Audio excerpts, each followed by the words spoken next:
This is a video with 60 low hedging or small screening plants. This emerald snow loropetalum is one of the plants in this video. This one will reach about between 4 and 6 feet in height. Pretty much everything in this video is evergreen. I've included about 3 vines in here that I think work really well for low screening applications, but not everybody needs a screening plant that gets 60 feet tall, right? So these are the ones that may do the job for you without, needing something that's going to get 20 or 30 feet tall. These might be great plants for under high windows, possibly even the corner of foundation. So I think this is a pretty good group of plants. Make sure you're subscribed to the channel, and also additional information is over on our website, HortTube.com. Thanks for watching. Here we go. This is a fastigiate plum yew. This one is going to be for part shade or even shade conditions, and this is really pretty much a southern conifer. So we think of about a lot of conifers being not as heat tolerant as others, but the plum yews are. There's ground cover plum yews, mid-sized growing plum yews, and then there's this fastigiate plum yew. And I think a lot of people probably have a spot on their foundation next to a door that's shady or part shade, corner space that's like that. Maybe a place where you're trying to build a little bit of a screen in a part shade, border area along your garden. Not going to be the fastest growing thing in the world for sure, but it will ultimately get 8-10 feet tall, end up wider than this for sure in time, but you can control the width, and you can see it definitely wants to go vertical like this. Really just a great plant, really again, tough southern conifer. These probably only grow a few inches a year when you first put them in the ground, but ultimately they will pick up a bit in time. I think they're hardy in zone 6 to 9. If you're in zone 6 though, you probably don't want to put it out on the edge of your property as a screening plant on the edge. I would probably have it in a more protected space. As you go further south, definitely more and more out in open space as a screen. This is a Chamaecyparis obtusa called Verdoni, a really neat pyramidal shaped gold conifer. So it's soft to the touch like we would expect from other false cypresses like this, and kind of has a bit of a contorted, interesting new growth habit on it, where in all the new foliage there has this kind of chartreuse coloration to it. Ultimately, again, kind of a pyramidal habit on this one, so it might get 8 feet in height and 5-6 feet in width. Ultimately, you could probably control that width just a bit on this plant. It's going to be slow growing, especially to start, and then probably pick up a little bit in time. These are not going to be as heat tolerant, so whereas I think most Chamaecyparis obtusa, we could definitely say they're going to be hardy in zone 4 to 7 for sure. In zone 8, I think we're going to have to give this just a little bit of afternoon protection. We need to get some direct sun on it so we can get this gold color on it. Otherwise, it'll be green if it's in too much shade.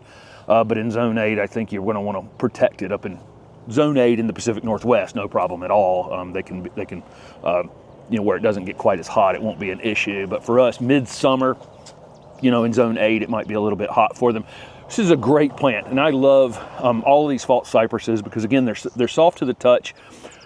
Most of these aren't great at letting us know they're dry, so if you are putting them in a hotter area of the country, make sure you're watering them when it's abnormally dry.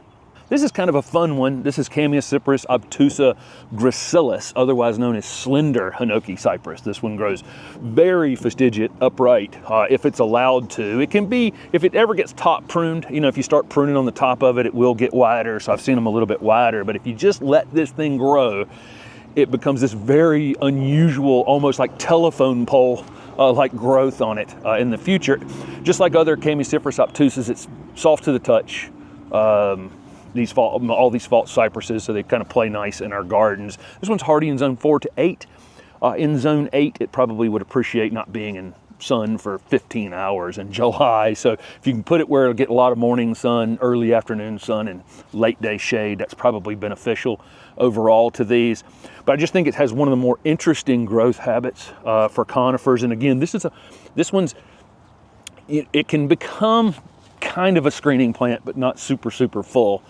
Be a great corner addition to a foundation planting, and or just as a standalone super interesting piece where you just leave it alone, see what it does. If you planted 5 of these, you wouldn't get 2 that looked alike. If you just let them go and let them do their thing and become kind of whatever it does, it does. This is an Osmanthus heterophyllus called Coriheme. Really awesome Osmanthus. It has the same leaves as the other plants in this species, but they're only about a ½ inch long. So it has this really wild, compact habit. I believe Ted Stevens was the person who brought this one back from Japan, and I think I had read that he thought it was only going to get 2 or 3 feet because it was, had this really tiny foliage on it compared to the rest of the plants in this species, but it gets quite a bit bigger than that. So, but you can control the size of it any size you want, but ultimately it's going to get pretty big, a little slower growing than some of the other Osmanthus that we could have. Hardy in zone 6 to 9, but definitely in zone 6. If you're doing an Osmanthus like this, you're probably going to, not out on the edge of the property in zone 6A, someplace that's slightly more protected. Blooms like crazy, has great fragrance on it. Sometimes these can be, sometimes a few of these Osmanthus can be a little shy to flower initially. So it might take a couple years in the ground before you're seeing flowers on them. They bloom in the cool season when the soil temperature starts to drop, the days get a little bit shorter, you'll see the flowers on these. And again, they're incredibly fragrant like other Osmanthus. And this one just has such a cool habit. And it can be really sheared very tight. We've seen these sheared very tight or allowed to just kind of grow as a looser form. And they'll get some size on them in the future. But you can, again, keep it any size you want. This is a good medium-sized screening plant, although pretty slow growing. So this one's upright and narrow ligustrum. Not a particularly, again, fast-growing ligustrum. This is a curly leaf ligustrum, or Ligustrum coriaceum. This is not to be mistaken for a Ligustrum japonicum recurvifolium, which is the large growing ligustrum that happens to have a little bit of curl in the leaf. This is truly a curly leaf ligustrum. And it has almost a stunted or muted leaf on it that folds and turns and is really super, super interesting. Pretty much always grows in this upright, narrow habit that you see in these containers, but I can tell you from my experience growing this plant, this one's a little bit slower. So if you're looking for something that's upright and narrow, that's faster growing, there's probably something better for you. But the fact that it doesn't grow that fast means that you can probably keep this plant around 4, 5, 6 feet tall in the future, well out into the future. So once it gets to, up to near the height you want to keep it, you just start flat topping it. You can shear the sides on it. This is a very slow growing kind of mutant-like ligustrum that it's probably not used as much as it should. The nursery that we're at is Panoramic Farms over in Charlotte, and this is a beautiful crop of these. They're all very similar in habit, but I wouldn't expect if you got 6 of these that you'd line them up and all 6 of them are going to behave the exact same way. It's just not that kind of plant. It's more of a specimen type plant, but it'll work as a small screening plant if you want something that's 4, 5, 6 feet tall. This is definitely another option for medium-sized screening plants. This is sky pencil holly. I've talked about it many times on the channel over the years. It's obviously an upright, narrow-growing Japanese holly, so it's not a prickly holly, also not a showy fruiting holly. It's just really meant to have this upright, narrow growth habit on it. These can be kept anywhere from the height they are when you're buying this one in this 3-gallon container that's 2 feet or so right now, all the way up to 12 or 14 feet if you want to. I think it's best not to let them get that tall though, because they do tend to splay open in the future. Snow or ice or wind can definitely hurt this plant. They're moderately fast growing and pick up speed and time, and you can just take the thing and flat top it. So you can just grab a hold of someplace on it and literally hold it together and cut it off just like that at whatever height you want to keep it. These can be lined up like soldiers. Let's say you have a patio or something like that and you want to basically be able to sit down in a chair and not be seen. You can keep this little wall, keep a wall about like this, and then you can stand up, and see over it. So some sort of low hedging, plant if you wanted to do that, or again, as a single specimen plant, because it's interesting, right? Because there's not a lot of things that grow like this. But I do think, again, I would keep the height somewhere between 4 and 6 feet, something like that. That seems to be the sweet spot where the thing's able to get water up into the top of itself and then also be sturdy enough to not splay open and split in the future. Here's a Camellia sasanqua that I've had on the channel several times over the years. I actually moved a very large one at the old house. If you want to figure out how to move a large shrub. That's a Yuletide camellia that was in that video. And I've also got a single plant video on Yuletide camellia as well. This is a red flowering Camellia sasanqua that blooms near Christmas. Perfect name, Yuletide, right, for something that's red flowering near Christmas time. This is a great kind of, I would say, medium-sized camellia. It will creep up as large as you want to let it grow in time, but it has, as you can see in these containers, a slightly more upright habit. Some of the other ones we show off on the channel now are more spreading, lower mounding ones that I would put in a different video of low foundation plants or something like that. But Yuletide is a more vigorous, upright grower with a compact habit. Great dark green foliage. We're actually shooting this in February, and so it's got a little bit of a bronzing to the leaves, just a little bit, so not quite as green as it is during the growing season. But these, again, grow vigorously in time, kind of slow at first, vigorously in time, set flower buds in the summer and bloom in the fall up until about Christmas time with these red flowers.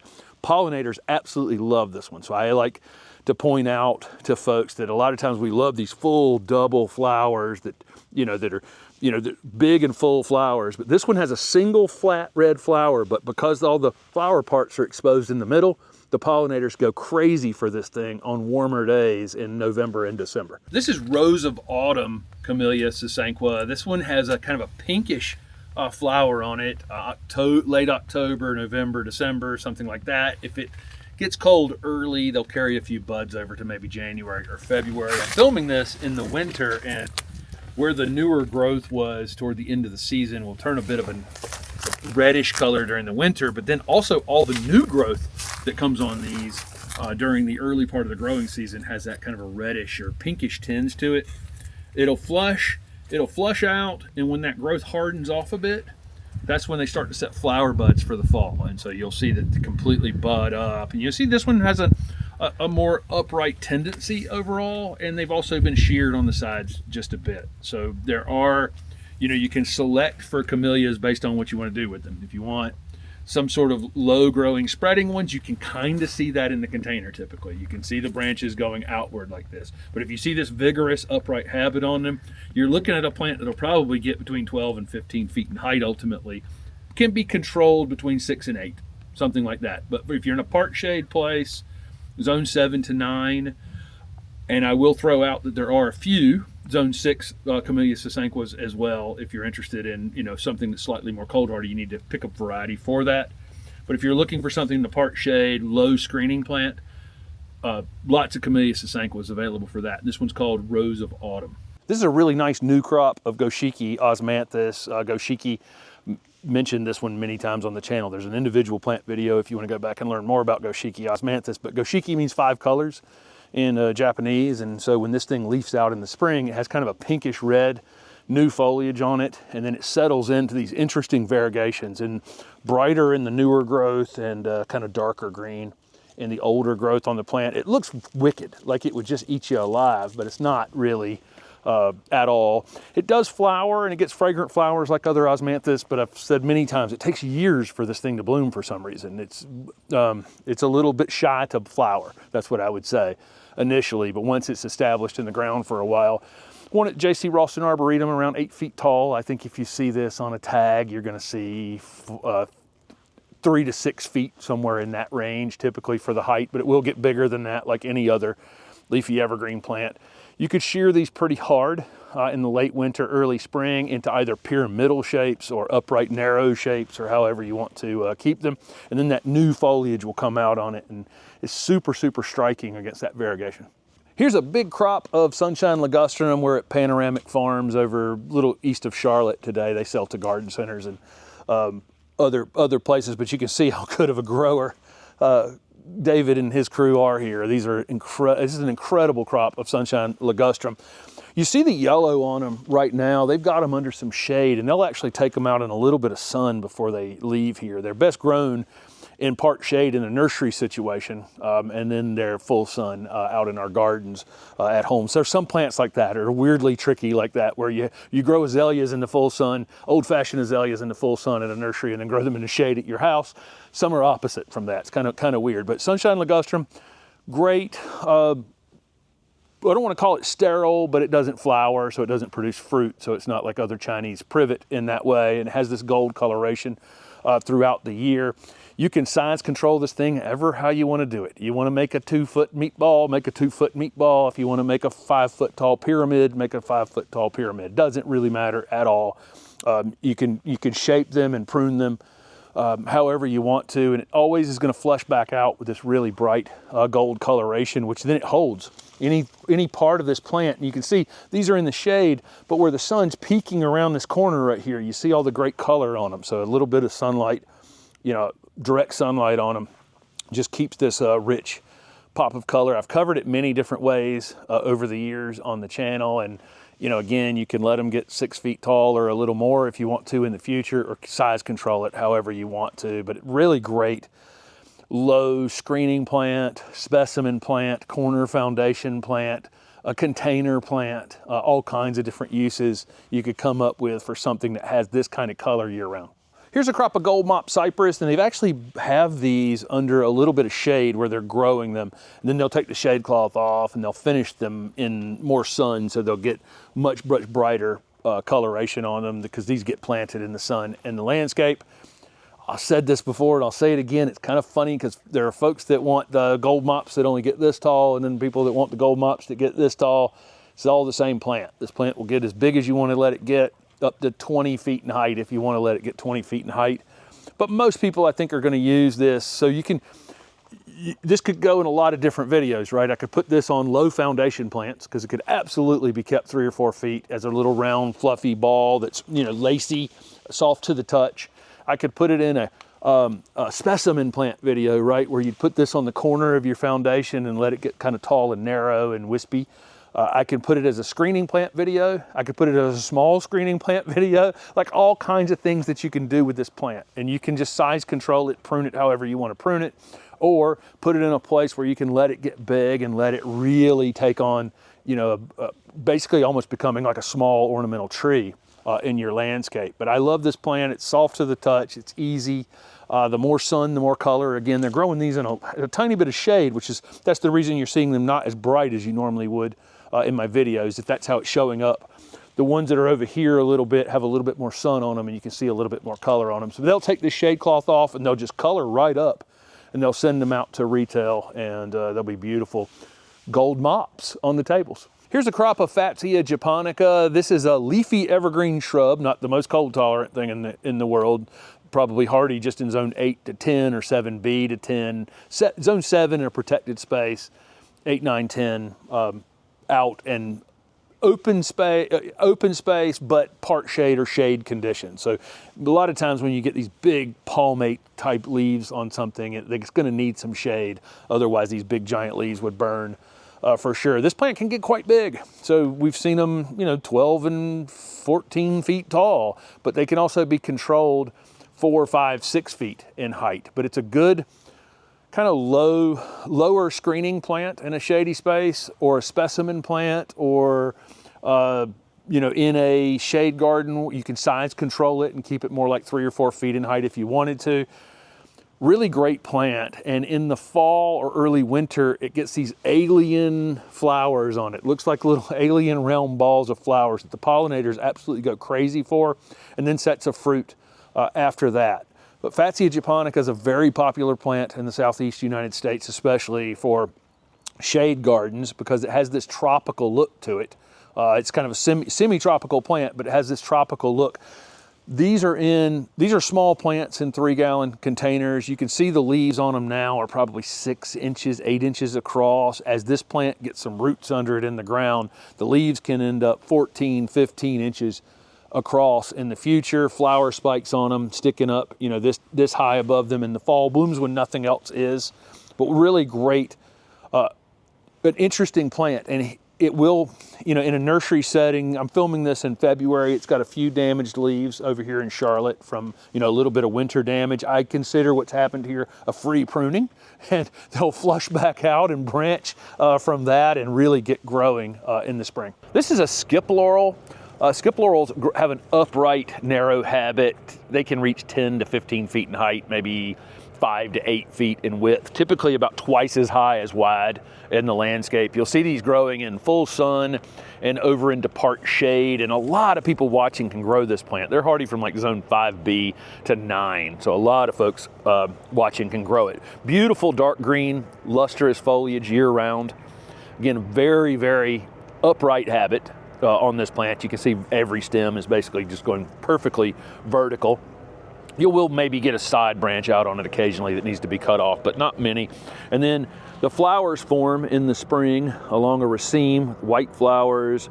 Pollinators really love these, and it'll eventually form a black drupe later in the season. Not really necessarily grown for all those things. Most people growing these are growing them as specimen plants on the corner of a foundation or as a screen between you and a neighbor. Great for that, and it can be, you know, you can get it to the height you want it and then just start maintaining it that, you know, just by cutting it off after it flowers in the spring would probably be the appropriate time to do that, and that will flush some additional growth down here at the bottom. If you get a crazy side branch on it, you can take it off, but you can see how these, you know, grow like soldiers here in these containers. A lot of these are produced out on the West Coast and then sent to the East. They're a little easier to grow in a drier situation without overhead irrigation on them, but they do perfectly fine here for everyone in the East in the ground. This Skipconensis is the cultivar name for this, and if you ever see that ensis, it means it's from someplace. So if you see Chinensis, that means from China. This is from the Skipka Valley between Nepal and India, is actually what that is named after, which is kind of interesting. But this is a very common landscape plant that I think maybe probably should be even more common. I mean, you know, if you're looking, a lot of people are looking for screening things.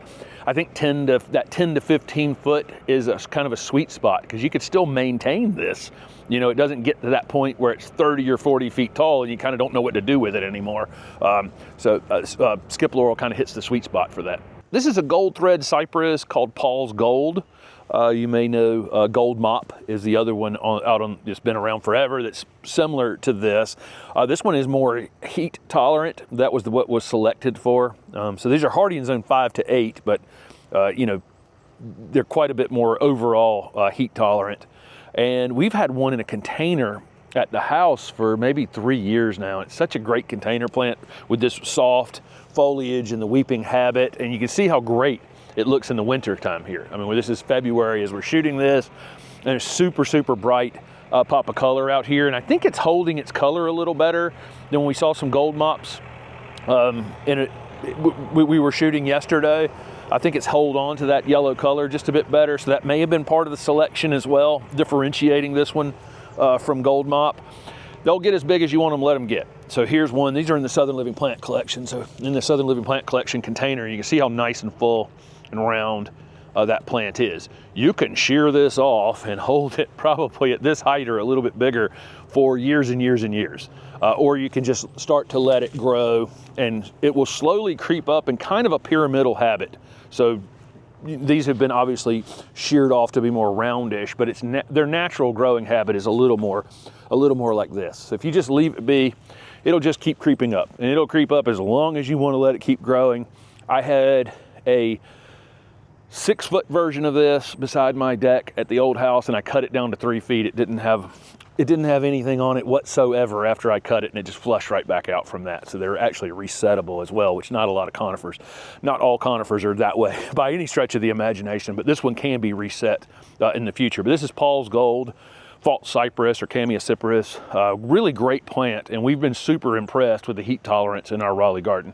This is Ilex verticulata. This is a deciduous holly that really, really shows off in the winter time with these red berries, and of course the birds can take advantage of during the winter months. This is typically going to be used in some sort of low hedging along the edge of a property, or you know, you can do these one, you know, but you need a male pollinator. Like you need to match these up. You need a male pollinator for these Ilex verticulata, or these winterberry hollies.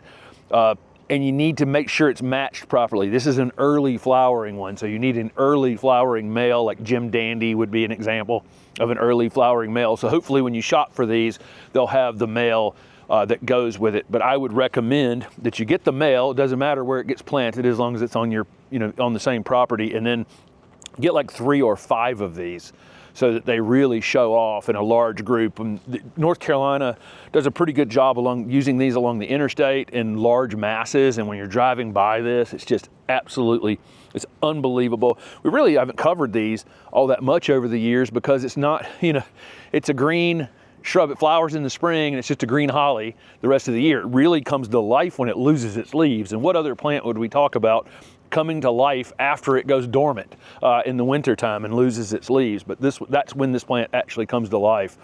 Beneficial for our natives, pollinators in the spring, and beneficial for our native birds during the winter time. So a really great plant. But again, you'll need a male pollinator. Make sure that this one's called Red Sprite, and Jim Dandy would match to it, but whatever one you're buying, make sure you're buying an appropriate male because they need to bloom at the same time. That's pretty important. This is a great low hedging plant. This is green mountain boxwood. Normally when you get the word green in the name, it's really referring to, we all know boxwoods are green, right? But most of the time it's referring to, on these hybrids and these Japanese boxwoods, that they stay green during the winter time, because a lot of the older varieties turn kind of an amber color during the winter time. This particular variety resists that. They're hardy in zone 4 to 9, so I imagine in zone 4 they're still going to get quite a bit of that off coloring during the winter time. But for those of us in the south, they'll just hold this green color through the winter. So it's a good name for it. Again, anytime you see that green in the name, that's probably what they're referring to, that it stays green 12 months out of the year. This one is a more upright, narrow habit, and you can see how they've cone shaped these, but they haven't had to do much to cone shape them. This is just how this one grows. And so this one, I'm putting this in a video with low hedging plants, okay? And it's the perfect plant for that because it'll get 5 or 6 feet tall. So if you don't need to have a 20-foot border, this is a perfect plant for that. But this one really presents itself well for containers. If you have a container on your porch and you want something narrow that's not going to bite you when you walk by it, perfect plant for that. Also for topiaries, this one's probably amongst the best of the topiariable boxwoods, just because it's perfectly upright. It tends to select a leader very easily on its own, and it can be turned into 2-ball and 3-ball topiaries, that kind of thing. Of course, deer resistant and rabbit resistant and all the other things that boxwoods are good for, but it has a very distinct upright, narrow growth habit. This is a good low hedging plant, but maybe not the best foundation plant, but most of the time used as a foundation plant. This is Compacta holly, which is a very tight growing Japanese holly. You can see the habit here. They've been pruned some. These are in the largest container. This is the largest container Compacta holly I've ever seen grown. Obviously these are for landscapers, probably replacing some Compacta hollies or wanting an instant impact on a larger house. But typically these are planted along foundations, and this plant can get 6 or 8 feet tall ultimately. Typically though, they're pruned repeatedly and over and over and over again down to 3 feet tall because they were placed below windows on a house. But I tell you, if you plant this plant, in between windows or on the corner of a foundation, or as a low hedging around a patio, or a place that you need a screening plant that's 6 feet tall and not and not 25 feet tall, this would be a great choice for that. So I think it definitely has a place in the landscape. But again, frequently these are bought in 3-gallon containers because they're inexpensive. They root easily. They grow pretty quick. Inexpensive in comparison to other things, and this is why they get used so frequently. But they tend to get planted on very low foundation spaces, and then as the homeowner, you're kind of married to pruning these things multiple times a year to keep them down below where you want them to grow. But given space, absolutely nothing wrong with this plant. It's green year round. It does not prickly, doesn't cause any problems, doesn't need to be pruned very often unless put in the wrong, in a place where you can't allow them to get some height on them. But that is a Compacta holly, and you can see the compactness of Compacta holly. This is a really great low hedging shrub or a specimen plant on the corner of a foundation, even as a good container plant or as a outdoor Christmas tree. This is a Steed's holly, and it tends to have this more upright, narrow growth habit, where Compacta is more roundish and Hellerai or soft touch are, you know, lower doming plants. This one tends to have this vertical habit on it.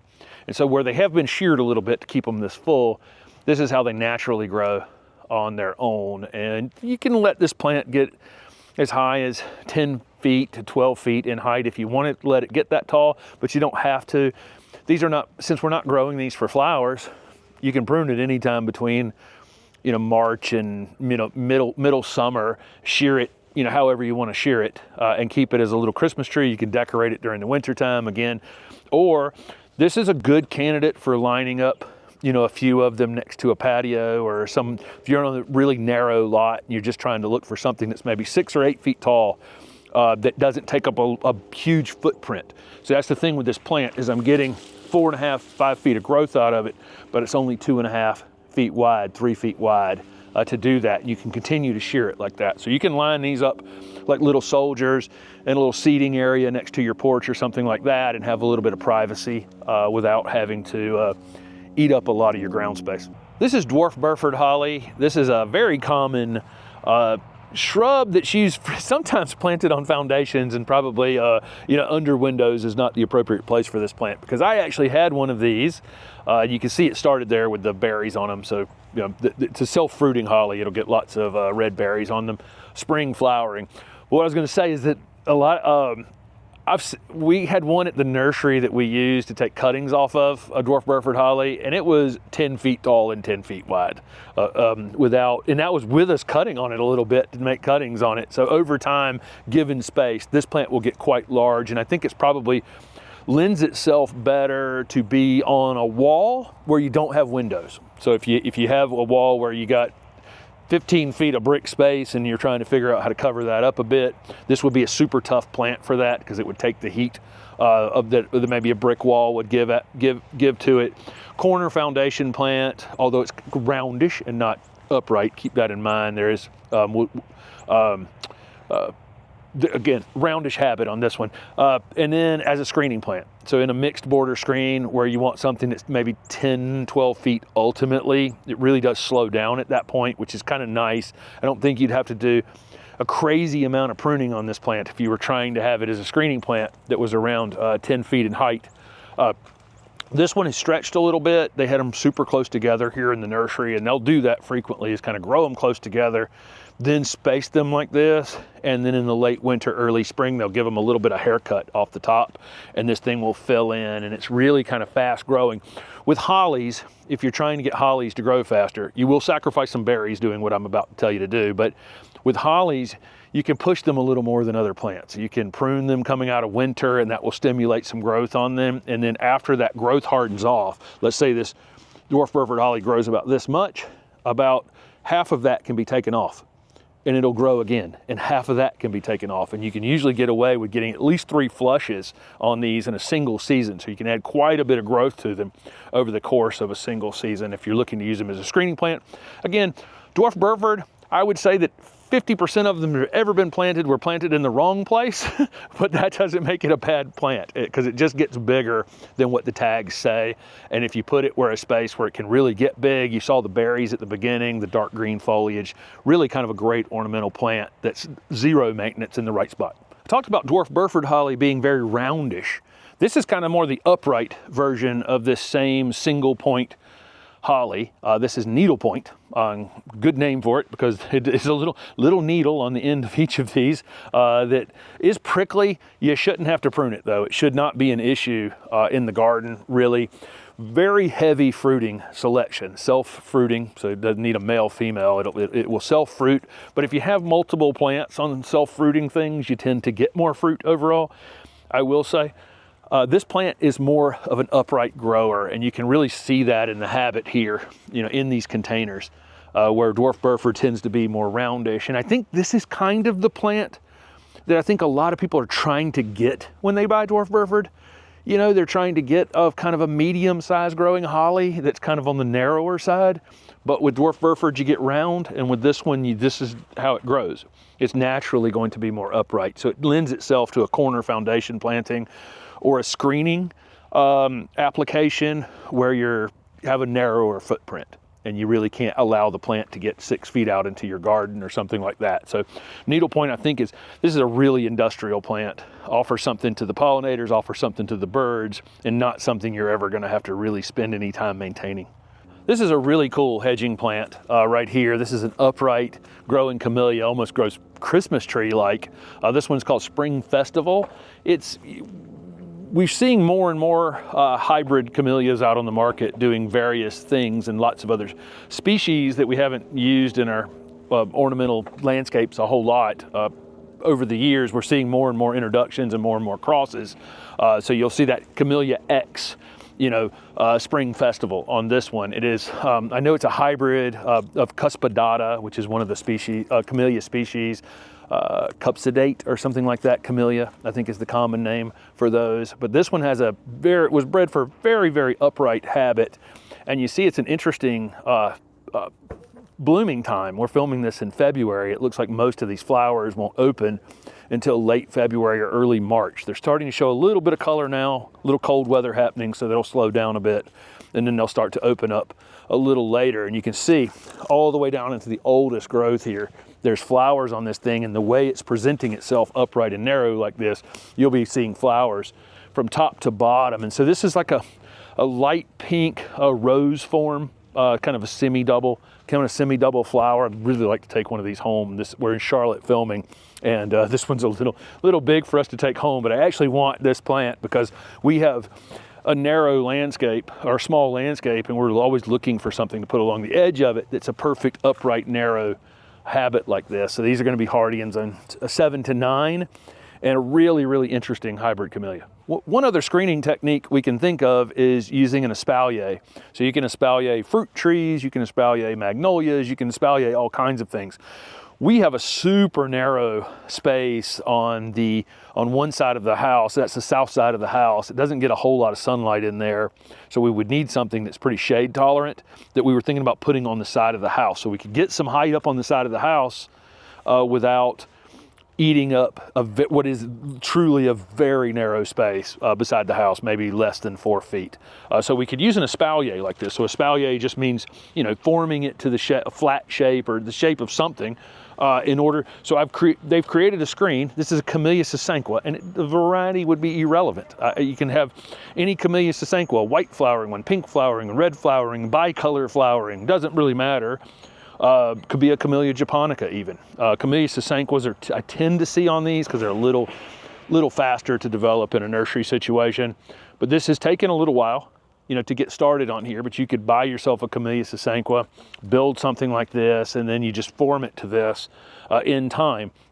The other option would be you could a fence on the side of your property, an open chain link fence or some other type of open fence like this, and you could grow something flat on it like that. So if you're missing the ground space to create a screen, this is an opportunity to do so. This plant will get 10 feet tall. So what we're looking at here, as I'm showing you, is something that's 2.5 feet wide and 3 feet tall, but you could do this on a scale that's 8 or 10 feet tall. We saw some Camellia espaliers on the side of a house on a video tour that we did a few years ago, and those camellias were 15 feet tall, just flat, completely flat up against the house. They were stunning, really, really stunning. So this is an option too. If you're in a super, super narrow space, there are plants that are adaptable to being formed into those really narrow spaces. This is another thought I have on screening. Sometimes folks have 6 foot tall fence, and they really just need 2-3 more feet of screening. You can come up above that fence and put some sort of cable in place, some sort of wire in place, and then use a vine. So things like evergreen clematis or star jasmine, or in this case, this is Carolina jessamine. This is a native vine to the southeast. It can get a little wily in our landscapes, that's for sure. We'll probably hear that in the comments down below. It can really put on some speed in the future.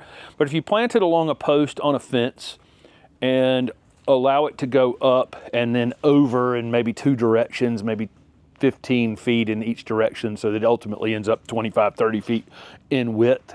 And you prune it once or twice a year to kind of control that width and to keep it from running anywhere else. It's a very effective screening plan. In fact, we have a neighbor that we walk past every day who has maybe 5 feet between their fence and the side of their house. and it's where we filmed a full-length video on Carolina jessamine for this particular plant. And it's growing on a fence and up into another small tree. And it creates this it's a really narrow screen, but it's very effective. You can't really see through it at all. And then during the season, it comes into this full flower with these fragrant, bright yellow flowers. And then of course it's evergreen. We're filming this in February, and it still had its foliage on it from the winter, and they're starting to come out and flower. They're in a house, so they're flowering a little earlier than they normally would outside. But this is a very effective way to use an evergreen vine to just add 2 or 3 feet to the top of a fence if that's all you need to create a screen. This is star jasmine, and this is another plant that could be used as a screening plant in a different kind of way, where we think of shrubs as screening a big wide section. We can use vines in various ways to create screens. So I had a star jasmine on my front porch at my old house, and it covered the front rail, the bottom rail of my front porch. I had a full front porch on a southern style front porch on the house, and this thing just covered the bottom rail. And so when you sat in a chair on the front porch, people couldn't see you. So it created an interesting screen in that way. And then it comes into flower with these white pinwheel shaped flowers that are incredibly fragrant. I mean, truly incredibly fragrant. In the winter, they tend to off color a bit, so they're evergreen, but they'll get a little bit of this purple hue in the foliage that'll green right back up in the spring.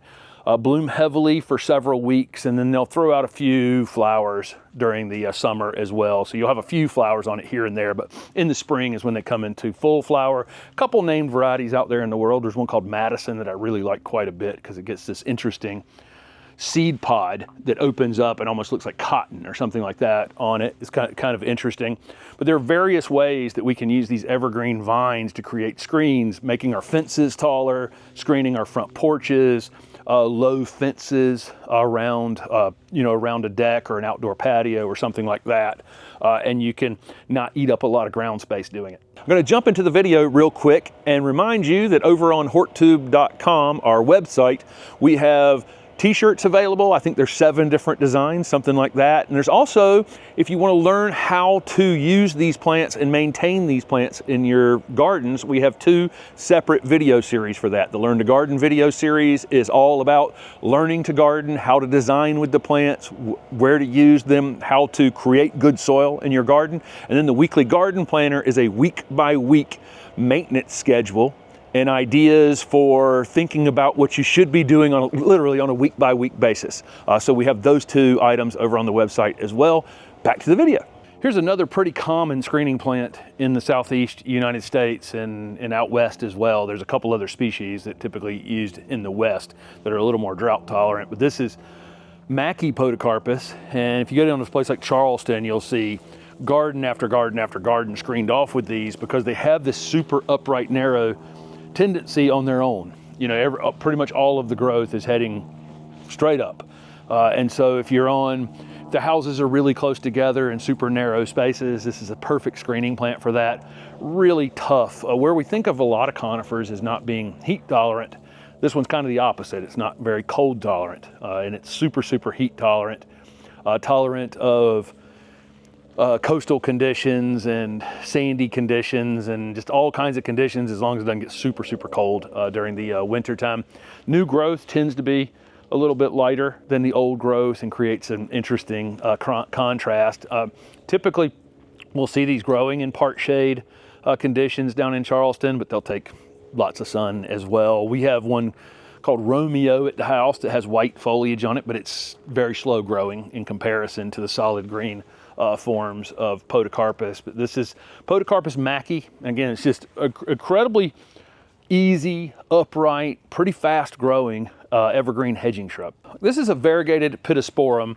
There are some named varieties of this, and then there are some dwarf versions of this. So we have Mojo pittosporum at the house, which is a dwarf version of this variegated Pittosporum tobira. This one right here, though, the regular variegated pittosporum, I've seen this plant as tall as 15, 18 feet in height and 12, 15 feet in width. So where a lot of times in a container it looks like it's not going to get all that big, it will. I had a neighbor use these. They're great part shade screening plants is really the preferred use for these. If you're looking for you know, Pittosporum are great ornamental plants, not the most cold hardy things in the world, but they're great ornamental plants. And you know, this is a variegated version. You'll get some reversion. You'll get, in the variegated one, you'll get occasionally some slightly different variegation, or even worse though, is that you'll occasionally get some green reversion in it. You want to cut that out if you see any of that green reversion. They do get a very sweet flower on them that's kind of, you're not going to see it. It's a flower that's typically down in the plant just a little bit. It's kind of orange scented flower.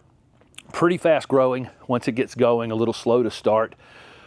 But this is one of those plants that I can put a Pittosporum in a, you know, in a very low, almost ground cover video. I can put it in a low shrub video. I can put it in a screening plant video, but those are very different.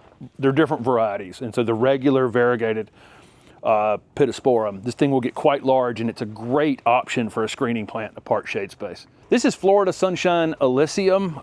Our Florida Sunshine Alyssium at the house now is probably right around 6 feet in height, something like that. This is a great part shade or shade evergreen that's kind of ever yellow, or ever chartreuse, I guess we'll call it.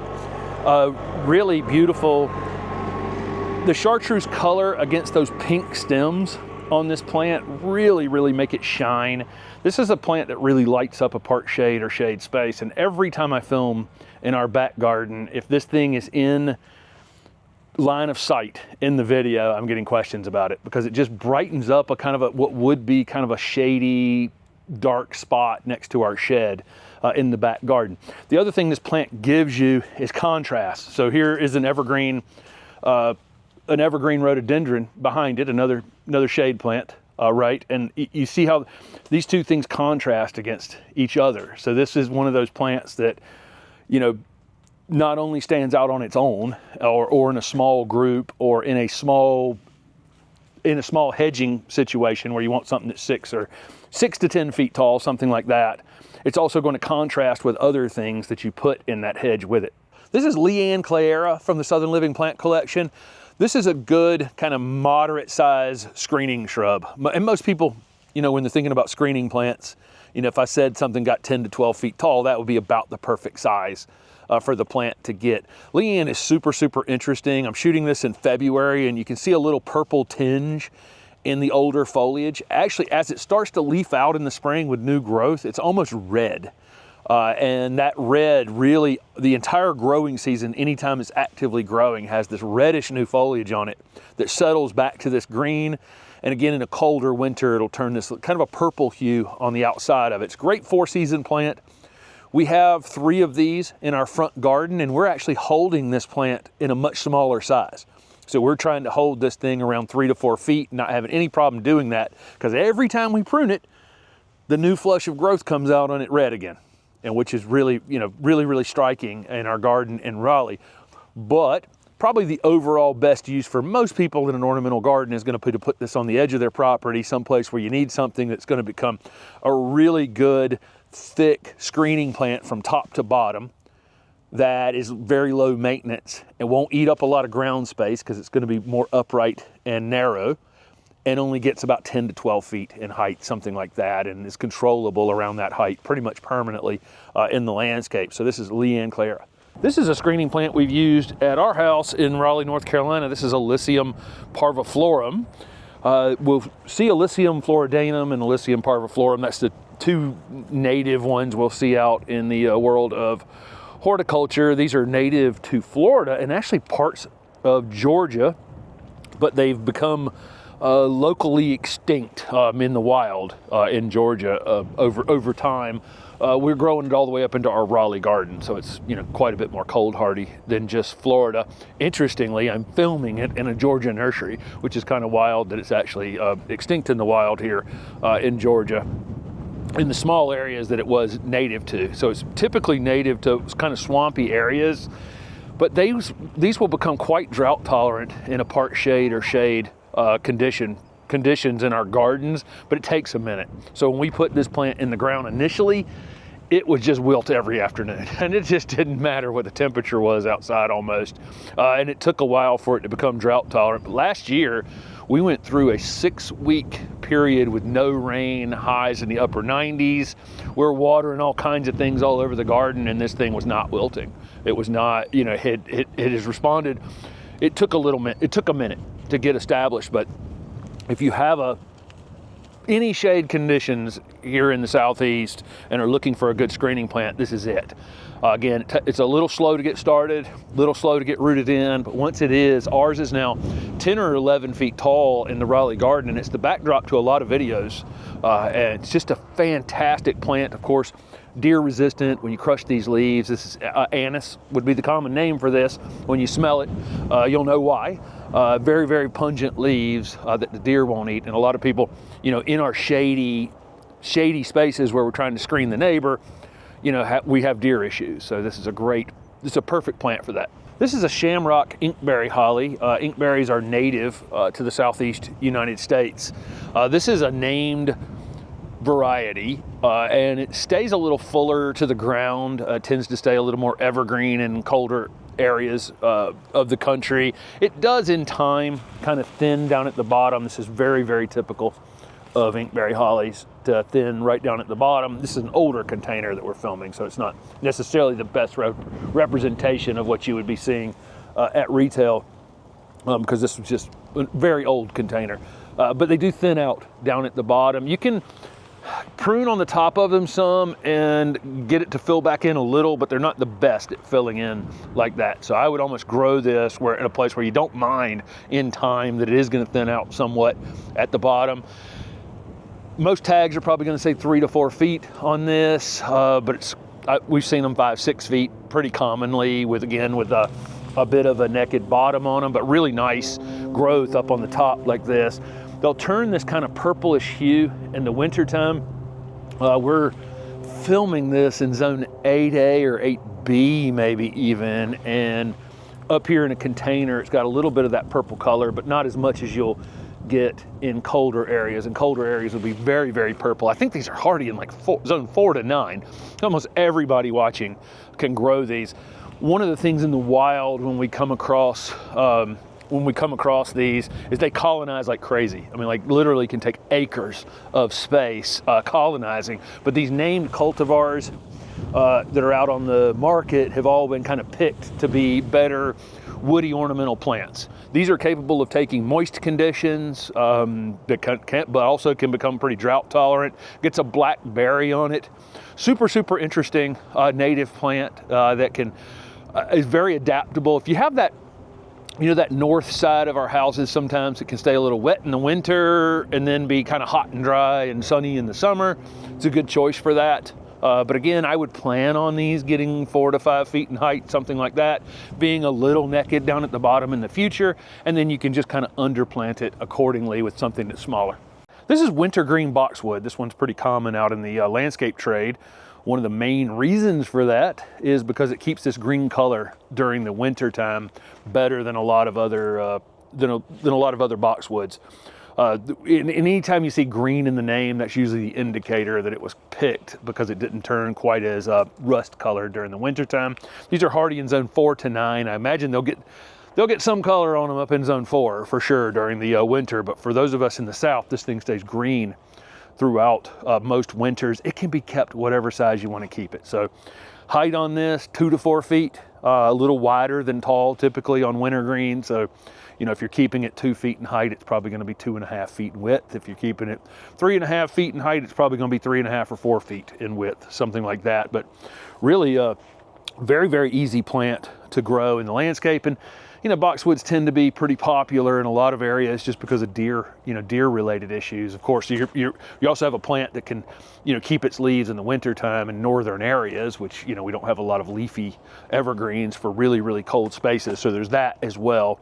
But deer resistance is one of the big things with boxwoods. This is a climbs hardy gardenia, and where a lot of the gardenias have these full double flowers on them. They're fragrant double flowers.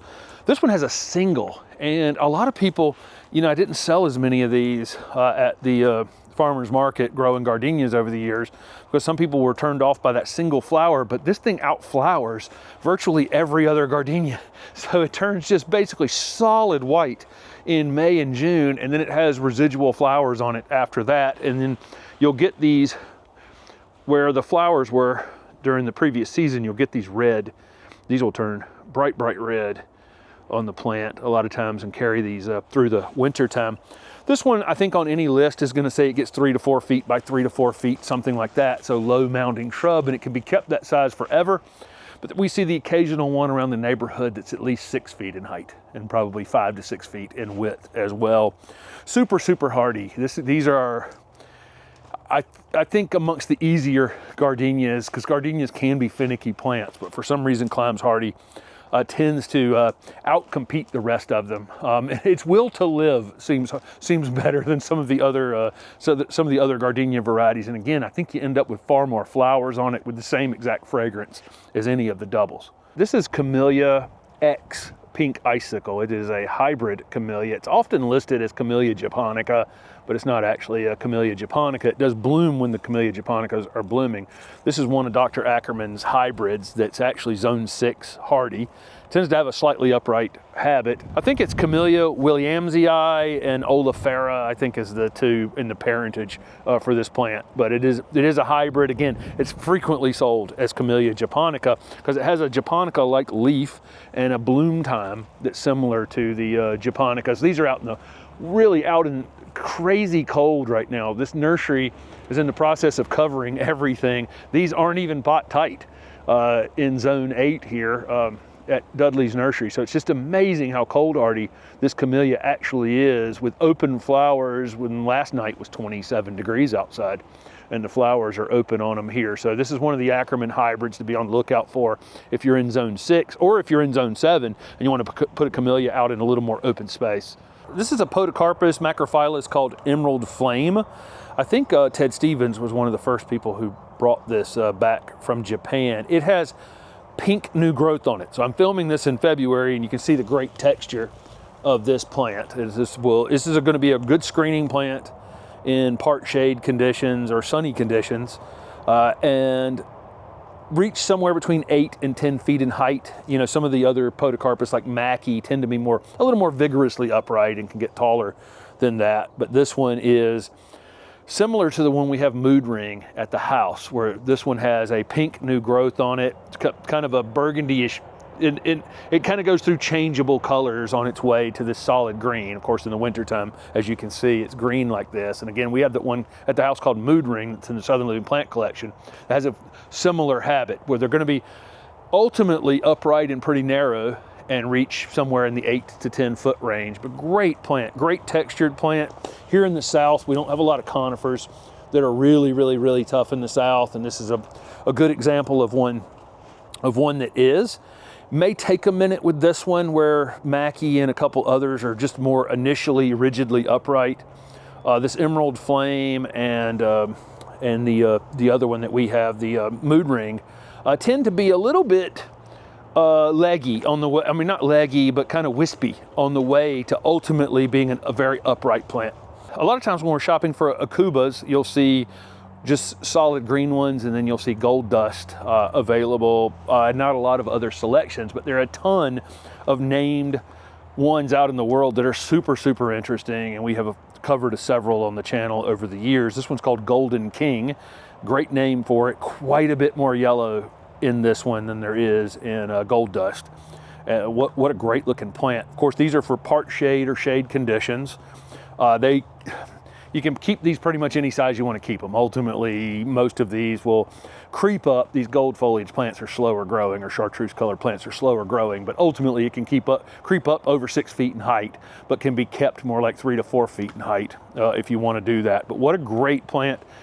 Those shady spaces that have those long shadows in the fall and in the spring, these are the type of plants that really stand out. And if you can find plants that contrast with foliage type, you know, look at those two together. This is a Podocarpus, a macrophyllus with a gold Akuba. Here's a crop of gold dust Akuba, another great part shade or shade shrub. Gold dust tends to be more on the green side with some gold speckling, and you'll get some variation in this where you may see a center yellow stripe in it, or, you know, again, you'll see the occasional branch that's quite a bit brighter. They tend to be a little bit variable in time.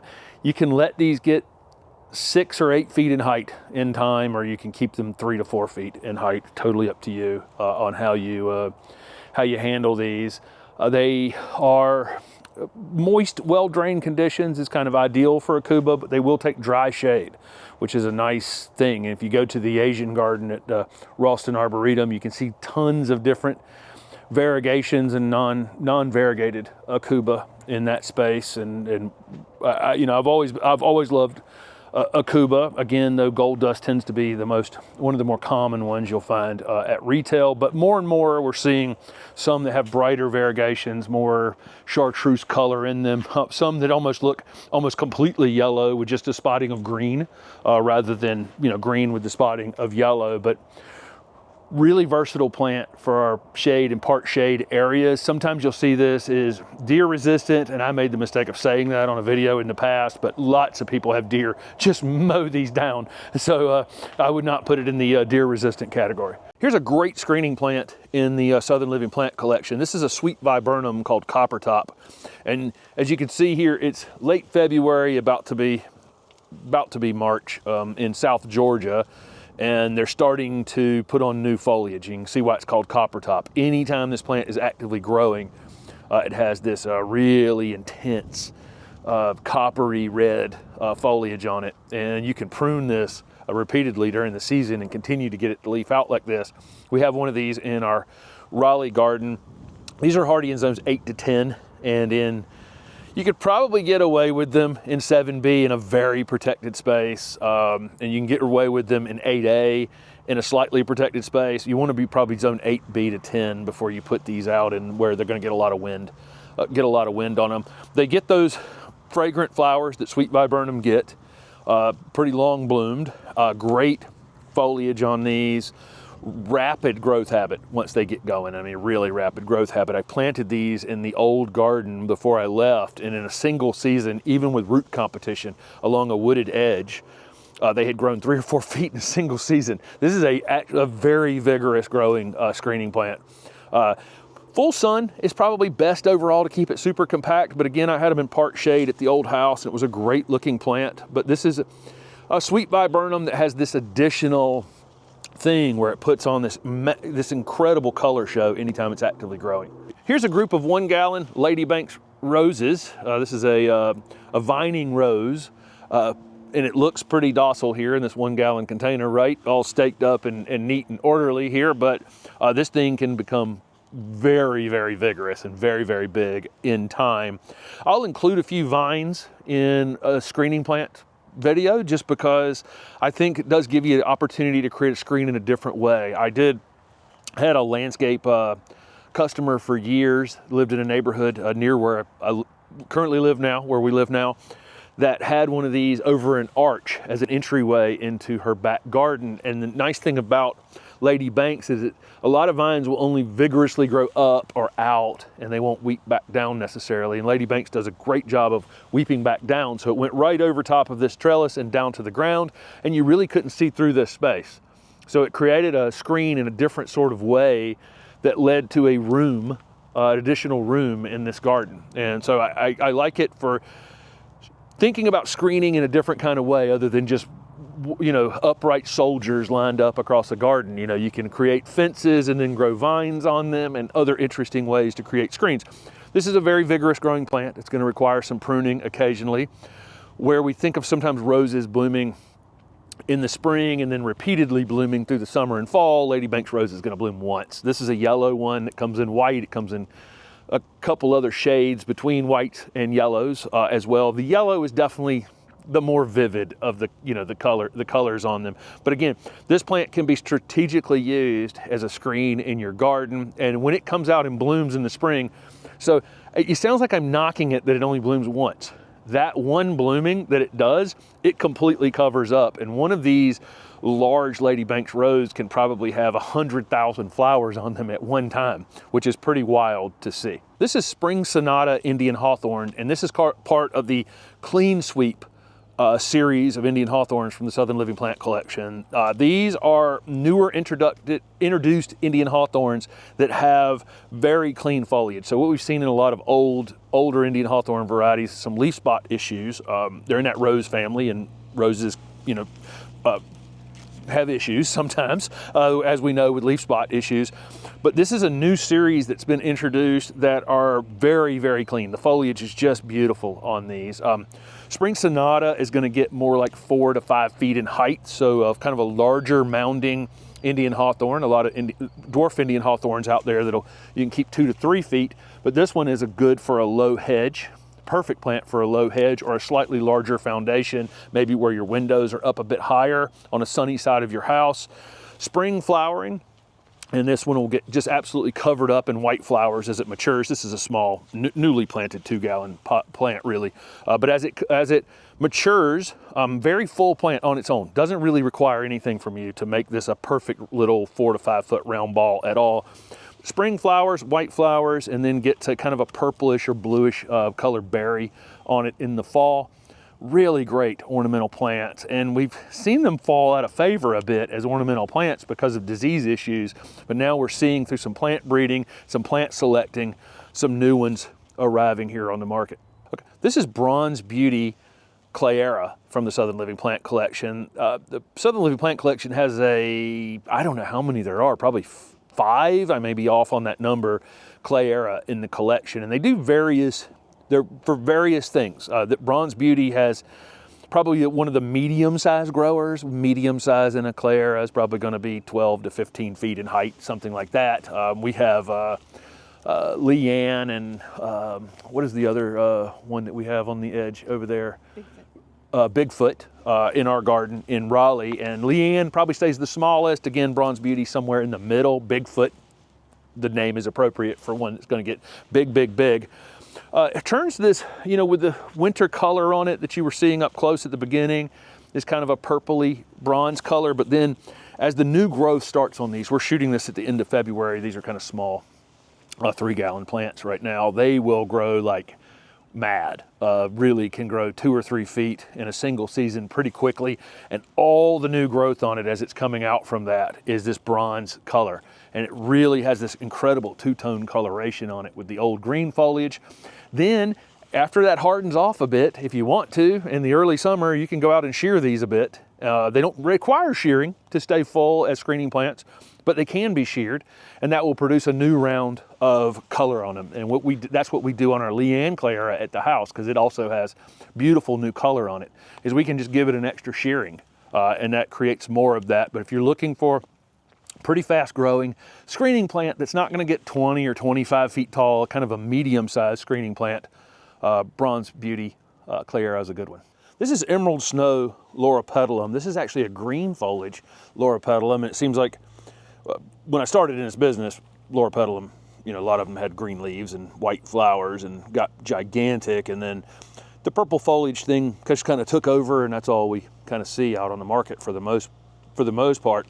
But this is a dwarf green foliage Loropetalum. Again, it gets the white flowers that's in that honeysuckle or that witch hazel family, so it has that witch hazel-like flower on it, and then it'll bloom heavily in the early spring. We're down in Florida right this minute, so they're blooming super early, and this is a new crop that you're looking at, so they're small in the container, but they'll bloom February here, is what we see in Florida, and then of course mid to late March in the Raleigh area, covered up in these white flowers, and then they'll get residual flowers during the summertime. And then the other thing you'll see here is the foliage is really a nice dark deep green color, but the new growth is a lighter color. So as it finishes flowering, which this one's in the process of finishing flowering, you get all of this new growth that creates kind of a two-tone coloration in the foliage that lasts for a couple months really, and then it settles into, it's just a great plant. Ours is 3.5 feet tall and maybe 4 feet wide at the house.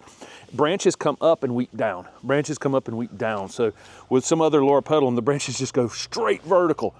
and they're always weird looking. If you're not cutting on, if you're not doing some pruning or managing of that, this one just doesn't require any of that.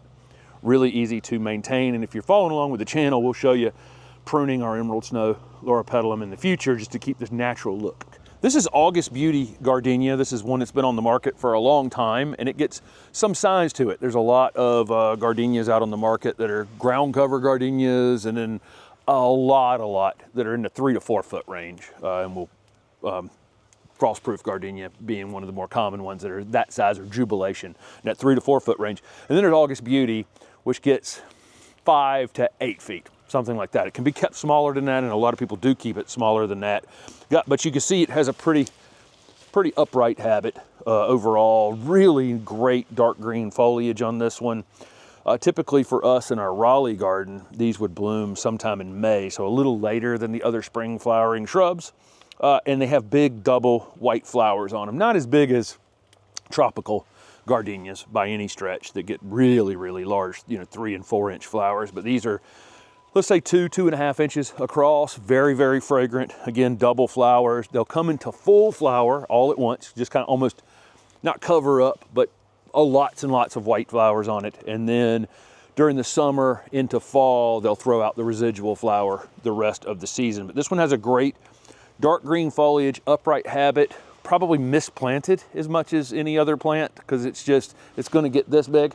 And it tends to be, it's this big and leafy evergreen in the pot when you look at it, and it's in full flower, and you take it home, you put it under 3 foot windows, and you're pruning it forever.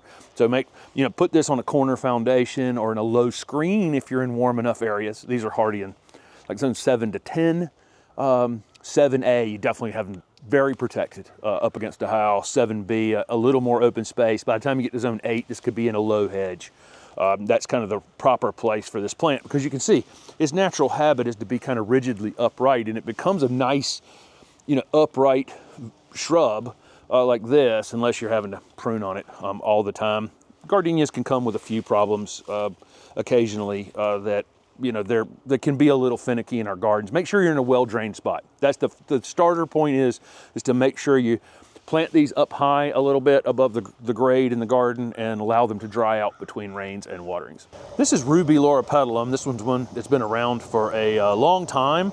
It has great new purple foliage on it, and then the leaves settle into this really rich dark green color, and it creates this two-tone color in the plant. But anytime it's actively growing, it has lots of this purple growth on it. You see the frilly pink flowers on it. This is witch hazel family member, so a similar flower to witch hazel, and a few other members of that family that have flowers like that, including Distilium is in that group.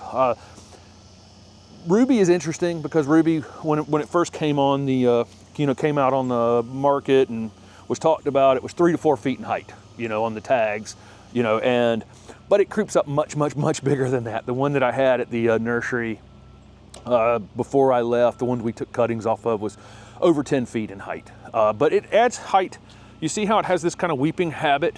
So it adds height in a very organized manner. So branches come up and weep down. Branches come up and weep down. So it never looks bad, even if it gets bigger than what you intended. You don't have to jump on it and prune it immediately. Like some of the old loropetalum had these big spiky growth that coming out of the top of them where it just didn't look very good, and it needed to be pruned off all the time. So I think for most people, Ruby should be thought of as a corner foundation plant or a small screening plant and allowed to get 10 or 12 feet tall. They're blooming now in February. This is late February in Florida. It'll be mid-March. They'll be blooming in Raleigh. Hardy in zone 7 to 10. And again, this one just gets bigger than any tag says it's going to get, but it does it in a very layered fashion, and it looks great as it's adding height. It just always looks kind of full and has a great habit to it. And I love the two-tone color. We've seen in the plant breeding now where they're purple all the way down into the bottom, and that looks great on a lot of them. But this one, I actually think because that leaf is so nice, because that older green leaf is actually so nice on this plant. That was already a broken branch. If you're concerned that I'm breaking branches off of things, this purple against this green color really looks fantastic. This is Viburnum tinus, it's a leafy evergreen shrub that has these clusters of white flowers in the spring that are followed by a blackish, kind of metallic looking berry in the fall. And then the older growth is really this dark green, really super dark green foliage. New growth comes out slightly lighter, and the first couple leaves are tinged in this kind of burgundy color. So it's like always doing something. Anytime this plant's actively growing, it's doing something. It's one of my all-time favorite landscape plants. It's not necessarily the easiest plant to grow because it has a tendency to want to bloom way too early. So we're filming this in late February. We're in North Florida, but even here, this is kind of early for this thing to be trying to flower and already have 1.5 inches of new growth on it. I think on the tag you'll see for Viburnum tinus, it's going to say 4 to 5 feet in height or something. We've seen one that's 8 or 9 feet on NC State's campus where it was really, really old. We filmed that plant in a walk-around video on NC State's campus like last year or the year before. It's a super up-close angle because right next to this big, beautiful Viburnum tinus was a dumpster. So we didn't want to show that it was next to the dumpster. But anyway, really, it's one of those plants that every time I see it, I love the way this plant looks, right?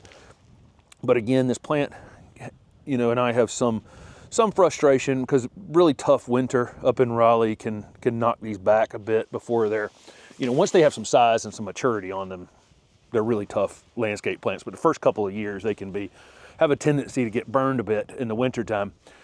One thing I'll say is, so this is Viburnum tinus. And we also have Viburnum davidii in our garden at home, and davidii can be a little bit tricky in the garden. There is a hybrid between tinus and davidii now and on the market. Moonlight lace is the variety that's the named cultivar that it's sold under. That plant is a weirdly kind of a pretty tough ornamental plant. So I take davidii, which can be finicky, and tinus can be a little bit finicky in the garden, crossed them together and got a really tough plant out of them. So if you see that moonlight lace viburnum, that's definitely one worth having. This is red diamond loropetalum from the Southern Living Plant Collection, and you can see the red color in the flower. So typically we think about these loropetalum, these purple foliage loropetalum having pink flowers. This one is much more on the redder side of pink than pink. I think some people might still call it pink, but or red. But this is a super compact growing mid-size loropetalum. So we've got lots of dwarf loropetalum that have been introduced over the last few years, and a lot that get 20 feet tall.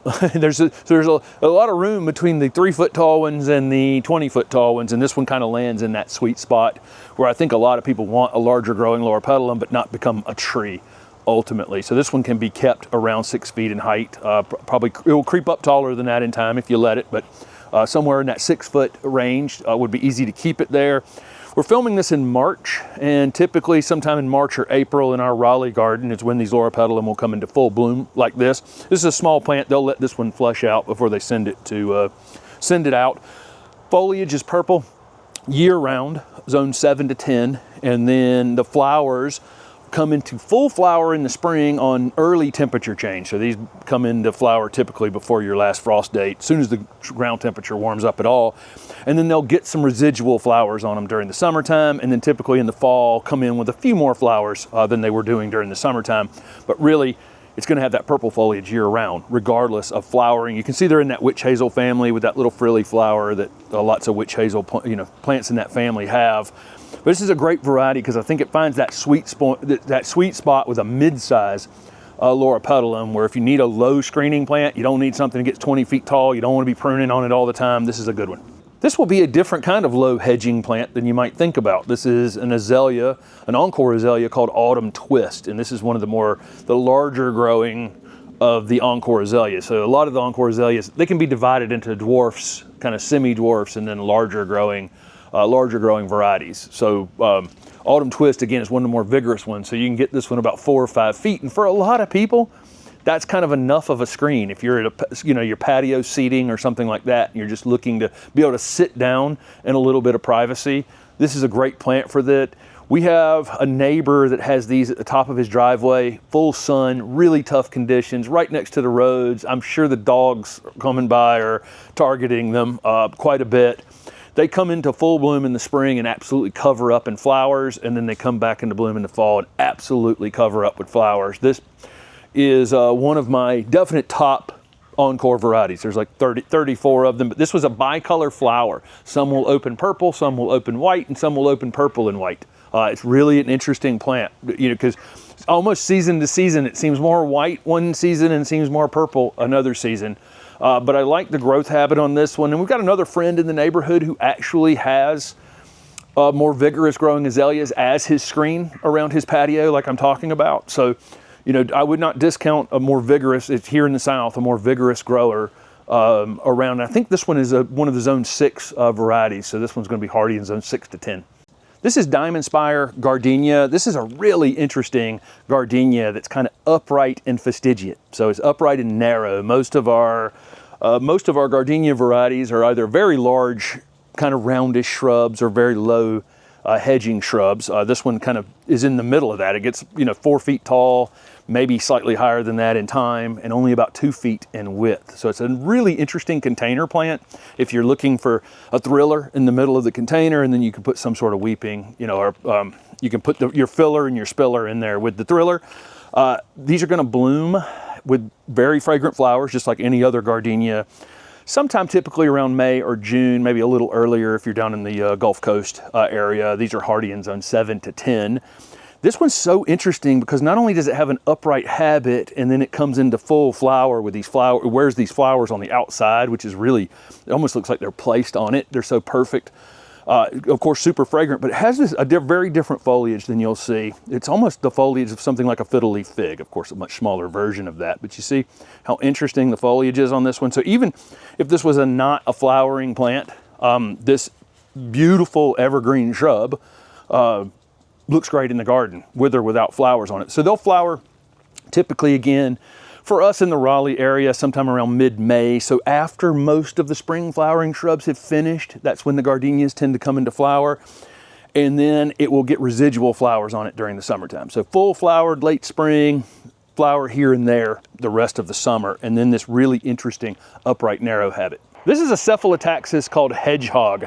And this is one of Steph's absolute favorite plants. It has such interesting character to it. I think on tags, you're going to see this one gets 3 to 4 feet in height. And in these 15-gallon containers, they're kind of already about 3 to 4 feet in height. So from here, they just kind of weep out and go a little bit wider in time. So this is about the most vertical growth you'll have on it. Then it can be, the width can be controlled in the future. This is one of the best dry shade plants you can have, and a great conifer for the South. So these are hardy in zone 6 to 9. And there's probably very few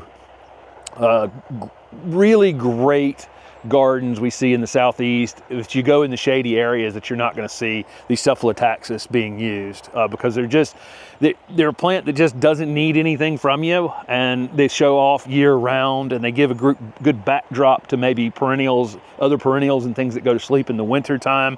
Just perfect little plants. And the thing with these is there's ground cover Cephalotaxis, and then there's mid-sized ones like this that probably 4 feet-ish and a little wider than that, and then ones that get, you know, tall and narrow as well. So you could just pick the one that kind of fits the space. And again, they're tolerant of dry shade. And when we think about gardening in the shade, you really need to know whether you have kind of moist shade conditions, because this plant's not going to like wet shade, or do you have kind of dry shade conditions where you've got existing trees and that kind of thing. This is the perfect plant for that. Here's some sea green junipers that these have kind of been turned into like poodles at this point. Beautiful specimen plant here that you can, a lot of these junipers can, you can do interesting things to them like this, but typically you're going to see sea green juniper in like a 1 or 3 gallon pot. It could typically be used as a ground cover or a low hedging plant. Ultimately, this one can get about 4 feet in height and about as wide as you want to let it get. So it can get 6 or 8 feet in width. Pretty much everybody watching can grow this plant. They're hardy in zone 4 to 9. Really tough ornamental plants, coastal conditions, drought conditions, a lot of things going for this plant. And I like when I would do junipers on a bank, as I would use something like sea green up toward the top and use a slightly taller growing juniper up near the top, and then a lower growing one down at the bottom. And I thought it created some sort of contrast rather than trying to solve the bank with one plant, using two and using slightly different. You can get slightly different texture between the junipers. You can get slightly different coloration in the foliage as well. This one holds its color really, really well. You know, pretty much for everybody. It stays really vibrant green through the winter time. Just a great plant. And again, you can get them that have been done as upright, you know, pom-poms and all kinds of interesting things that you can do to these. You can bonsai this particular one. But ultimately, I think it's really well suited for dry, sloped conditions where you're looking to hold a bank in place, not mow it anymore, you know, lower your overall garden maintenance. Apricot Echo Osmanthus is an evergreen shrub with really nice, shiny, dark green foliage as it matures. It can get, you know, be maintained somewhere probably between 8 and 10 feet in height, but if you just let it go, it's probably going to get more than 15 over time. Apricot Echo has bright orange, small clusters of flowers that are extremely fragrant. These would make great just individual specimen plants, you know, to be kind of the centerpiece of a bed and have smaller things coming, you know, planted down and away from them. And that's kind of what we've done here. It's kind of, you know, it's in the back, and other lower things have been planted. These are very drought tolerant once they're established. Like anything else, when you're putting it in the ground, we're going to have to monitor it. Osmanthus are one of those plants that are very good at telling us they're dry. They'll actually wilt a little bit. Some other things, you know, will just start losing leaves, but these are actually pretty good about letting you know they're dry. When you water it, just drown the space thoroughly and then let it dry out between rains and watering. We want it to go in search of water. And that's pretty much it. They're very pest resistant, just an easy low care shrub that happens to bloom when almost nothing else is blooming, with incredibly fragrant flowers. So this is Apricot Echo Osmanthus. This is Aucuba japonica Hosaba Hoshifu, a very brightly colored variegated Aucuba japonica. Has elongated leaves and bright yellow spotting throughout the entire plant. This is truly a four-season plant. Best in part shade to shade conditions in moist, kind of well-drained soil, but it will become very drought tolerant in time. These are hardy in zone 7 to 9. If you live in zone 7, I would put it in an area out of the west wind and the north wind because it can get a little winter burn on it during the winter time. Extremely low maintenance plant. It can reach 4 to 6 feet in height, maybe 4 feet in width. A little bit of tip pruning on it if it's, you know, a branch is going here or there, but overall really doesn't need a lot of pruning. We keep it well mulched, keep the weeds away from it. We fertilize it in the late winter, and that's about all we do on this amazing shade evergreen shrub. Great foundation plant, great accent plant, great mass planted. Again, great in a woodland garden, great in dry shade. Really a lot of uses for this shade evergreen, very brightly colored Hosaba Hoshifu Aucuba japonica. This is Skylight Better Boxwood. The Better Boxwood brand comes from about 20 years of breeding in Europe to find blight-resistant boxwoods. Boxwood blight has been something that's devastated boxwoods around the globe, and Europe had boxwood blight before we had it in the US, and so they worked on it a little longer than we have. And the Better Boxwood brand is the first 4 boxwoods from that breeding program that are scientifically observed to be blight-resistant boxwoods. This is Skylight. Skylight's probably the most versatile of the 4. I'm just going to call it that because it can get 6 to 8 feet in height and 3 to 4 feet in width, but it can be kept pretty much any size that you want to keep it. So we could keep it as a little round ball. We could keep it as a low hedge next to our neighbors where we want something 6 or 8 feet tall. It could go under 3 foot windows and be pruned any way you'd want to prune it. In its natural shape, it's kind of going to be a Christmas tree shape. Again, 6 to 8 feet tall, 3 to 4 feet wide. Hardy in zones 5 to 9. Pretty much adaptable for most soil types, clay, sand, that kind of thing. If you think it's going to be a slightly wet area, you definitely want to elevate it. Doesn't like wet feet, but it'll tolerate slightly moist conditions.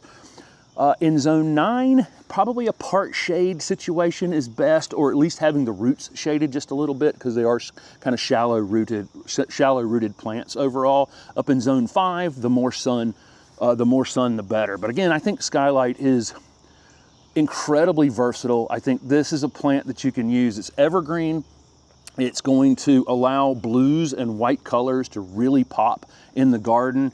It's one of those things that's stable year round, and so you can build the rest of your garden around it. They're deer resistant, rabbit resistant, and just overall very easy plants in the landscape. This is Buxus sempervirens Oreo variegata, otherwise known as variegated boxwood. I'm actually limbing this one up into a little 1-ball topiary. I got another 2-ball topiary over on the other side of the garden, but typically this is either kept as a low mounding shrub or just allowed to grow in time. It can ultimately get about 10 feet in height and 6, 7, 8 feet in width, something like that if you just let it. But most people are going to control these as kind of low hedges or specimen plants, or have them growing in containers or topiary them, and all the other things that we can do with boxwoods. Typically we're going to have these, boxwoods in full sun, but I would not shy away from having this in partial shade. It really brightens up a shady spot, or a spot where you have long shadows in the garden. Incredibly low maintenance, deer resistant, rabbit resistant, a lot of the things that we look for in a garden plant. They're pH adaptable, so lots of different types of soil types that they can take. Great in sandy soils, great in clay soils, but I do mound them up a bit. Boxwoods tend to be a little shallow rooted, so I keep them mulched well here in the garden, so don't let the sun just beat down on those roots. We got the weeds away from it and that kind of thing. They're hardy in zone 6 to 8, a little less hardy overall with this variegation than some of the just straight green boxwoods.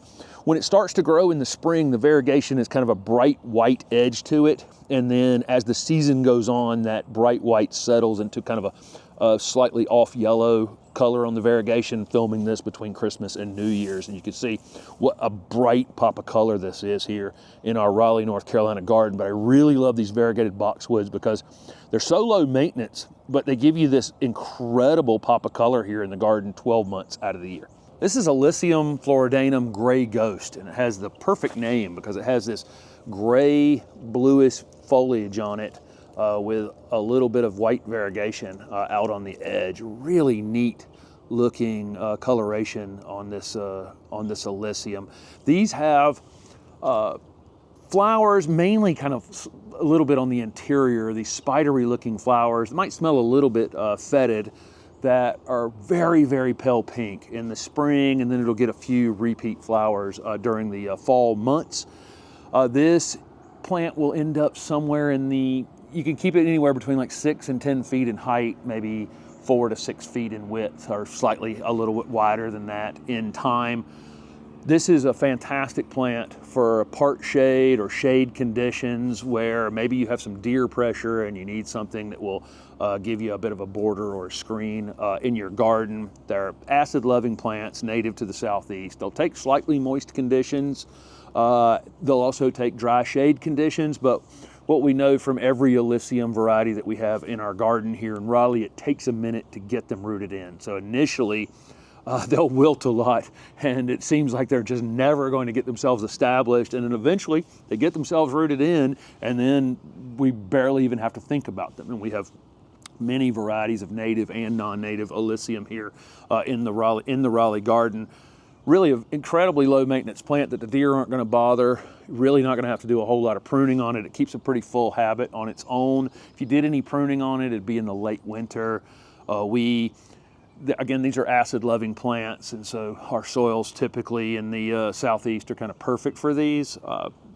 With our slightly acidic soil, if you have more of a neutral pH, you can fertilize it in the spring. We fertilize everything in this garden with just a regular organic fertilizer, but if you needed to, you can use organic fertilizer that has a soil acidifier that may be helpful if you're have more of a neutral pH. Deer resistant, rabbit resistant, one of those plants that you can put in, a native plant that you can put into your part shade or shade conditions that will be able to compete in time with your root competition and that kind of thing, create an interesting border. Or corner foundation plant in a shady spot would be another use for it as well. But I think there's hardly anything that we could grow that's evergreen like this that would have this blue hue to it and this beautiful variegation. This is a gray ghost Alyssium. This is heritage better boxwood. Better boxwoods are the result of about 2 decades of testing in Europe to find hybrid boxwoods that are resistant to boxwood blight, which is a disease that really spread very quickly across the world, but it was in Europe a little before it was in the United States. And so they had a bit of a head start on us. And this is the first 4 varieties in the Better Boxwood program. This is heritage. Heritage has an upright, narrow growth habit. So think about this one as being able to keep it between 3 and 5 feet in height and maybe 2 to 3 feet in width. So it can be used on corner foundations, great in a container as a thriller, and great in any place you need an upright, narrow plant. And we, on a small lot here where we are, we have lots of upright little narrow things like this because they're all interesting and they don't eat up a lot of ground space here. These are hardy in zone 5 to 9, so most people watching can grow them. They're, in terms of sun or shade, we've got this one in quite a bit of sun here in Raleigh, but I wouldn't hesitate to put them in the understory in high shade or kind of bright shade conditions. Ideal there as well. Really very low maintenance. We can prune them anytime to shape. Don't really need to do a lot of pruning because this thing has an extremely dense habit and hasn't been pruned. But if we need to, sometime in the late winter to about the first of summer is the ideal time to be pruning on it. We'll fertilize in the late winter, early spring. If I was trying to push the growth on this and I wanted to get some height out of it a little quicker, I might do a second fertilization in late spring, early summer. They're deer resistant, rabbit resistant, really incredibly low maintenance plants to add to our gardens. And the breeding that has gone into these is very specific for boxwood blight resistance, which, you know, it's nice to be able to introduce them back into the American landscape here with the Better Boxwood brand. This is Alyssium floridanum Miss Scarlet. This is a truly unique Alyssium variety. It was actually discovered at a nursery down in Florida because normally Alyssium floridanum have their flowers kind of on the inside of the plant. They have these really interesting red, sometimes other colors, but you know, typically red spider-looking flowers, but they tend to be buried down in the plant just a little bit. This one had all the flowers on the outside of it. So when this one comes into flower, it's incredibly showy, which is not something we normally think about with Alyssium.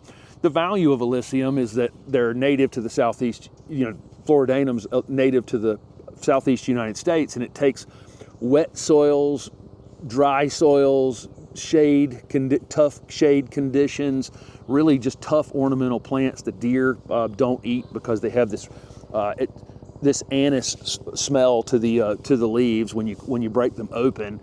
So it's, you know, this pest resistance and ability to just kind of be in very difficult positions, really fantastic. And then it's also showy on top of that. This one has a really compact kind of upright growth habit. We have not pruned this at all in 3 years, and look how full it is. Tends to be a little more upright and narrow over time. And I think, you know, it says 4 to 6 feet on the Southern Living Plant Collection website, and, you know, slightly narrower than that, obviously. I think over time it will just kind of continue to creep up if you let it go. You can prune it after it flowers, shear it back if you needed to, but I don't think you'll ever have to prune this thing. I think it's a perfect kind of low hedging, low screening plant that you can use out on the edge of your property in tough root conditions, tough, you know, if you have browsing deer and that kind of thing, this is kind of the perfect plant for that. We'll be a little slow to get going. This is 3 years of growth, where other things along our screen here are twice as tall in the same exact amount of time. So a little bit slower to get there, but definitely worth it. Beautiful, lustrous green foliage. It's evergreen. A lot going for this plant. Juliet Clayera from the Southern Living Plant Collection, one of our favorite go-to evergreen shrubs. This one leafs out with kind of a maroon foliage during the growing season, during spring and early summer, and then they develop into these variegated creamy white and dark green leaves that looks like every single leaf is individually painted. It's really a very, very striking plant. These will reach something like 8 to 10 feet in height, maybe 4 to 6 feet in width, something like that. You can control it at kind of whatever size you want. Great in a mixed border, mixed hedge, that kind of thing. If you put some darker green things with it, it makes this variegation stand out even more. These are hardy in zone 7 to 10. Moderate to slower growth than some of its green counterparts. These variegated plants are somewhat slower. Full sun is best, and that will keep it its fullest. We've got this one in part shade, and we have to do the occasional little bit of pruning on it because it's trying to stretch on us just a bit. But again, this is a great 4-season plant for anyone's garden. It likes well-drained conditions, so don't put it in a wet space. This is Juliet Clara. This is Mountain Snow Pieris from the Southern Living Plant Collection, a great plant for 12 months of the year interest. These have new growth in the early spring. It has a burgundy color to it, and all the time it's growing, it has that coloration on the new growth. Then those leaves mature and become a really rich dark green. Sometime toward the end of summer, it forms these little racemes or little hanging stalks off the plant that have the flower buds on them, and gives you this anticipation all through fall toward the end of winter of these beautiful white flowers that emerge as soon as the soil temperature starts to warm up. They're pendulous, hanging down on the plant, and quite fragrant. This is a very striking plant. This is deer resistant, rabbit resistant, drought tolerant once established. Best in the part shade, great part shade foundation plant, great in a big cluster, 3 or 5 or 7 in a part shade or darker place in the landscape where these white flowers will really show off. One of my favorite industrial evergreen shrubs that has these showy fragrant flowers on it. This is Mountain Snow Pieris. This is October Magic Orchid Camellia from the Southern Living Plant Collection. It's one of my absolute favorites in the October Magic series. This series of camellias has lots of different colors available and slightly different growth habits available. Some are more spreading and lower. Orchid tends to be a little more upright and narrow. I've pruned some of the height out of this one over time, so this one appears to be growing about as wide as it is tall, but typically if you'll just let this one grow, it's gonna reach, I think it says 4 to 5 feet on the website. It's probably gonna creep through that in time, but just be on the slightly narrower side. So let's say 3 to 4 feet wide, 4 to 6 feet in height, maintainable at that pretty easily. These are Camellia sasanquas, so they're gonna be fall blooming. We're filming this right at the beginning of October. And this one has a few open flowers on it. You can see it's white in the center and has those pink highlights around the edge. This one has a ton of flower buds on it. And they'll start flowering here at the beginning of October, and they'll flower right through Christmas time, somewhere in there. If it has a few flower buds that haven't opened completely, it can carry those through the coldest part of the winter and open them on the other side. But most of the flowers will be on this side earlier, before Christmas time. I love this plant. Is so great. The lustrous dark green foliage on this thing is just, it's unbelievable to me how good the breeding is on these October Magic camellias. Camellias become pretty daggone drought tolerant after they've been in the ground for a little while, but when you initially plant it, you'll have to do a little bit of ongoing, a little bit of watering on it. Once established, very low maintenance, extremely low maintenance. These are hardy in zone 7 to 9. If you're spring planting, if you're planting them in zone 7, I'd probably spring plant them, and that will help you get a season under them before they go into the worst of the winter. Part shade to shade, but I'll say if you get them in too deep a shade, they'll stretch a bit. They won't get quite as many flower buds on them. That sweet spot on these Camellia sasanquas is definitely part shade. But I also have seen, camellias, that can adapt to the sun in time, but when you initially put them in the ground, they may struggle a bit if you're putting them in too much sun, but they can adapt to it. But really, this kind of the sweet spot is that part shade to shade, or part shade condition where they are getting some direct sun during the day, but not that 15-hour summer day of sun. This one just buds up like crazy as the summer comes on, and those flower buds stay on it a long time. So you don't want to be doing any pruning on this thing after early to mid-spring, because it won't have enough time to flush out. It flushes out about 6 inches of growth and then sets those flower buds, and it needs a long time to do that. So just prune it once if it needs pruning. If it gets a crazy limb on it, prune that whenever, but general pruning after it starts, late winter, early spring. That's the last I would do on it. We keep this thing mulched, keep the weeds away from it, watered it for a little while after it went in the ground, and really at this point just doesn't need anything from us. And it's so rewarding flowering at a time of year that you wouldn't expect things to be flowering. And with this kind of semi-double flower, the center of the flower parts are still open, and we get pollinators. We get a lot of bees on these during the warmer days during the fall. But this is October Magic Orchid Camellia. This is Frankie Boy arborvitae, or you'll see it listed as Thuja orientalis or Platycatus orientalis is the Latin names for it. This was a seed selection from Austria, normally with Thuja orientalis. You'll see like it's basically little plates surrounding on the outside. It's really interesting growth habit these have, but this one has this like filament style growth, right, in this weeping form. It's really quite striking. It's got yellow new growth that kind of settles into a chartreuse green in the center. Frequently, you would purchase this as a really tight form. There's a lot of pruning that normally goes into these to keep them really tight and compact. But we just like this kind of free-form look that it has. I like the red stems on it. I like being able to see it. That little bit of extra pruning, though, if you are keeping it in that tighter habit, will probably encourage some additional growth. So you'll see more of this yellow on it throughout the year. Great 12-month plant. I like it in this loose form because it kind of blows around in the wind a bit. Ultimately, it'll reach about 6 feet tall in 15 to 20 years, something like that. 10 to 15 years, let's say. 6 feet tall, 4 feet wide. I could shear it much closer than that. These Asian species of arborvitae tend to be more heat tolerant. So this is hardy in zone 5 to 9, where you may see like our native eastern arborvitae being hardy in 3 to 7 or 3 to 8. So much more heat tolerant, and then definitely full sun. Full sun's going to give you the most color, and these really hold up well in the full sun, even in the south. So this one's getting 8-9 hours of direct sun. We keep the weeds away from it. It's in well-drained soil. We keep it mulched, water it when it becomes abnormally dry. And this is a really great plant that's so interesting and not a lot of other people would have, and everybody will want to know what it is when they see it in the garden, especially when it's actively growing and it has more of this kind of gold coloration on the outside of it. But this is Frankie Boy arborvitae.